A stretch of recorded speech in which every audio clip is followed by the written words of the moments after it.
ay sa bawat kanto may kwento na nakatago. Lubak man o bago, kita sa mata ng tao. Si RR Perez, dala ang kamera at puso para sa bayan. Walang inuurungan, tuloy ang serbisyo. Mula umamaga hanggang sa dapitapon, kalsada'y sinusuri para sa layon. Na marinig ang hinaing ng bawat mamamayan. Sa kabanatuan siya ang tinig ng bayan.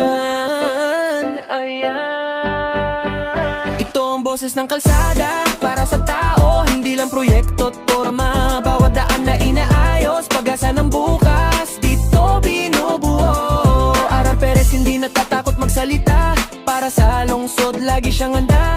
Sa bawat hakbang, sa bawat ulat, pagbabago'y tiyak di lang pangarap. May ginagawang tulay, may binubungkal na daan. Pero tanong ng bayan, ayos ba yan? Transparency ang sigaw, malinaw na ulat para alam ng lahat kung saan napupunta ang buwis ng lahat. Hindi lang reklamo, hindi solusyon. Kasama ang tao sa bawat aksyon. Kakaisang tunay na pundasyon para sa maayos na transportasyon.